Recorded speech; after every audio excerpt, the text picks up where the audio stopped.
রাধে রাধে বন্ধুরা, আজকে এমন একটা ভিডিও নিয়ে তোমাদের সাথে আলোচনা করব যে এই সম্পর্কিত ভিডিও নিয়ে আমি আজ পর্যন্ত কোনোদিন সোশ্যাল মিডিয়ায় পোস্ট করিনি।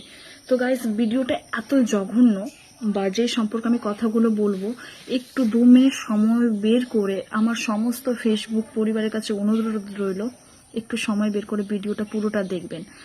তো গাইস, মালদা ডিস্ট্রিক্টের একটি জায়গা রয়েছে বীরস্থল নামে। সেই জায়গাটায় চাঁচল দিয়েও যাওয়া যায়, হরিশ্চন্দ্রপুর দিয়েও যাওয়া যায়, শামসি দিয়েও যাওয়া যায়। এই 3টে জায়গা দিয়ে গেলে শর্ট পড়ে। তো সেই জায়গাটায় একটা রিসোর্ট রয়েছে, সোনার বাংলা রিসোর্ট। তো আমি সেই রিসোর্টে অনেক ঘটনা দেখেছি। তো সেই আজ পর্যন্ত আমি কোনোদিন ভিডিও বানাইনি, কিন্তু আজকে বানাতে বাধ্য হলাম। ঈদের দিন ঘটে যাওয়া একটা ঘটনা।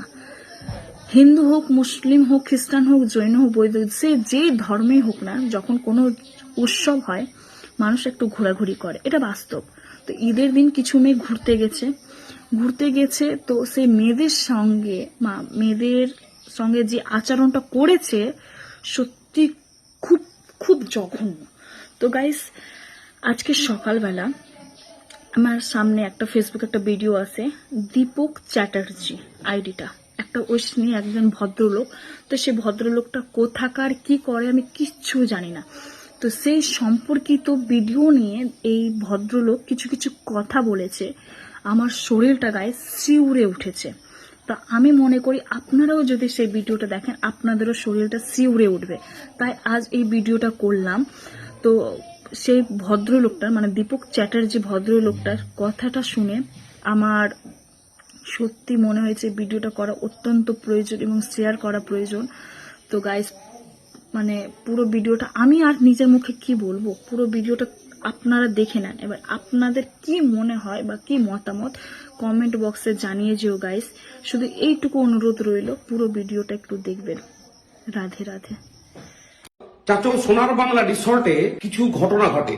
সেই ঘটনার লিংক এবং ভিডিও আমাকে অনেকে হোয়াটসঅ্যাপে পাঠান। সেই লিংক খুলে আমি যা দেখলাম আপনারাও দেখুন। রান্ডি মেয়ে আছে, পুরা রান্ডি আছে গায়ে, রান্ডির তো পুরা ঘামান আছে, কালো কালো মুখ তোমরাকে দেখিয়ে দিচ্ছি। আসো আমার সাথে, মাত্র কত কালো কালো মুখ, তো বাইরে দেখলে কালো পেন ফেলে দেবে। আসো আসো আসো আসো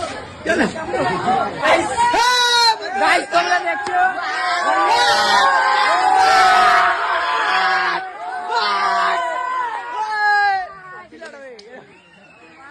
এরা কারা যারা এইভাবে প্রকাশ্যে মেয়েদেরকে শ্লীলতাহানি করছে, অসভ্য গালিগালাজ দিচ্ছে, নোংরা ইঙ্গিত করছে, তার সাথে সাথে এইভাবে যে হ্যারাসমেন্ট ঘটাচ্ছে, এবং কত দুঃসাহস তারা এই ঘটনা আবার সোশ্যাল মিডিয়ায় পোস্ট করছে। এই সোনার বাংলা রিসর্ট যেখানে মেয়েদের উপরে এইভাবে নানা রকম কটূক্তি এবং শ্লীলতাহানি ঘটানো হচ্ছে, সেখানে কোনো নিরাপত্তা ব্যবস্থা নেই। শুধু এই ঘটনাই নয়, এর আগেও এখানকার নানা অব্যবস্থা নিয়ে সোনার বাংলা কর্তৃপক্ষকে আমি জানিয়েছি এবং সোশ্যাল মিডিয়ায় পোস্ট করেছি। এই বিষয়টা নিয়েই একটু ভাবতে বলছি সোনার বাংলা রিসর্টের কর্তৃপক্ষকে। বিগত কয়েক বছর ধরে চাচল সোনার বাংলা রিসর্টে চলতে থাকা বিভিন্ন অসামাজিক এবং যুবক যুবতীদের আপত্তিকর কার্যকলাপ নিয়ে এলাকাবাসী জানিয়েছে। তা সত্ত্বেও এখানকার মালিক এবং কর্তৃপক্ষ এই বিষয়ে সম্পূর্ণ উদাসীন। তারা কেবল নিজেদের পকেট গরম করতেই ব্যস্ত।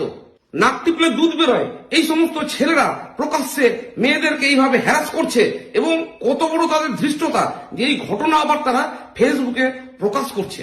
আমি দীপক চ্যাটার্জি পুলিশ প্রশাসনের কাছে অনুরোধ জানাচ্ছি, এই সমস্ত ছেলেদের চিহ্নিত করে যেন উপযুক্ত ব্যবস্থা নেওয়া হয়। শুধু কালকের ঘটনাই নয়, বহু বছর ধরে সোনার বাংলা রিসর্টে ঘটে চলা নানা রকম অসামাজিক কাজের জন্য আমি মালিক তথা কর্তৃপক্ষকেও কিন্তু সমভাবে দোষী বলে মনে করি। প্রশাসনের কাছে আমার বিনীত অনুরোধ, আমাদের যুব সমাজকে রক্ষা করার জন্য, তাদের এই অবক্ষয়কে রোধ করার জন্য আপনারা উপযুক্ত ব্যবস্থা গ্রহণ করুন।